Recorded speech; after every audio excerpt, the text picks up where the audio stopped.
সুন্দর সুন্দর কি? হ্যাঁ, সুন্দর সুন্দর কি? জীবনে সুন্দর মেয়ে দেখেন নাই? এই প্রথম দেখছেন? জি, বিয়ের জন্যই প্রথম। কিন্তু আপনি কি জানেন না সুন্দরী মেয়েরা কখনো ফাঁকা থাকে না? সেই ক্লাস 6 থেকে কত ছেলে আমার পিছনে লাইন ধরে আছে, আর আপনি এতদিন কোথায় ছিলেন? হ্যাঁ, আমি তো পড়াশোনার জন্য 2 বছর বাইরে ছিলাম। তো সেখানে আপনি থাকতেন, দেশে আসছেন কেন বিয়ে করতে? বিয়ের জন্য তো সমস্ত কিছু রেডি করে ফেলছিলাম যে বিয়েটা ভেঙে যাবে।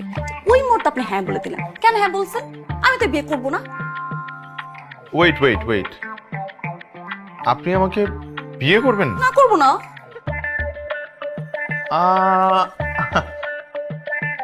কিন্তু আমি না আপনাকে বিয়ে করতে চাইনি প্রথমে। আমি রাজি ছিলাম না, পরে গিয়ে আমি রাজি হয়েছি। এখন আপনি আমাকে বলছেন যে আপনি আমাকে বিয়ে করতে চান না, না। আমি আপনাকে বিয়ে করতে চাই না। হোয়াট? আমার কিন্তু এখন একটু খারাপ লাগছে। আপনি আমাকে কেন বিয়ে করবেন না? মানে আমার কমতি কিসে? আমার একটা ভালো চাকরি আর আছে। আমার একটা বয়ফ্রেন্ড আছে, খুব ভালো একটা বয়ফ্রেন্ড আছে। কি আপনার বয়ফ্রেন্ডও আছে? জি, আমার বয়ফ্রেন্ডের নাম সুমন। সুমন? হ্যাঁ, আমাদের মধ্যে জীবন মরণের প্রেম। আমরা যদি একজন আরেকজনকে না পাই তাহলে আমরা মারা যাবো। আর এত কিছু জানার পরে যদি আপনার কাছে মনে হয় না যে আপনি আমাকে বিয়ে করবেন, তাহলে আমি সুইসাইড করব। কি করবেন? সুইসাইড। এই যে দেখেন, এটা কি? বিষের শিশি। কিসের শিশি? বিষ।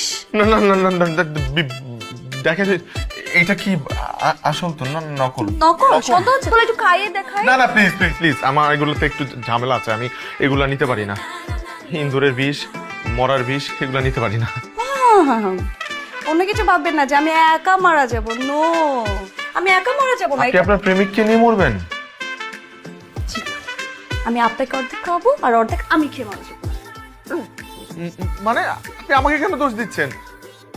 প্রেম করেন আপনি, সুমন নামে এক প্রেমিক আছে আপনার, বিয়ে ভাঙতে চান আপনি, এখন বিষ আমাকে খেতে বলছেন। আপনি এক কাজ করেন, আপনি আপনার বয়ফ্রেন্ডকে নিয়ে পালিয়ে যান, তাহলেই তো হয়। রাইট, পালাতে হবে, কিন্তু সেটা আমি না, পালাবেন আপনি।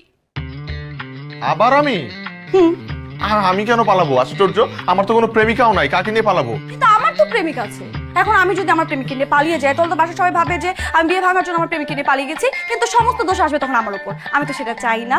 আপনার কারণে যেহেতু এগুলো হয়েছে, আপনি পালিয়ে যাবেন, আপনার উপর দোষ আসলে আসুক, এটা আমার কিছু যায় আসে না। আপনার যা হোক, আমি কিছু জানি না রে বাবা। আমি কোথাও পালাবো না। আপনি পালাবেন না। হ্যাঁ না। হ্যাঁ, শোনেন, বিয়ের আগের দিন আপনি পালিয়ে যাবেন, আমি সমস্ত কিছু বন্দোবস্ত করে রাখবো, কোনো সমস্যা নেই, নিয়ে টেনশন করতে হবে না। আচ্ছা, আপনি যেরকম পাগল আপনার পরিবারের মানুষ জানে?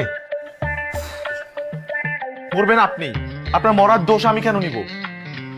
ঠিক আছে, তাহলে আপনি ডিসিশন নেন, পালানোর দোষ কাঁধে নেবেন নাকি আমার সুইসাইড করার দোষ কাঁধে নেবেন। চয়েস আপনার।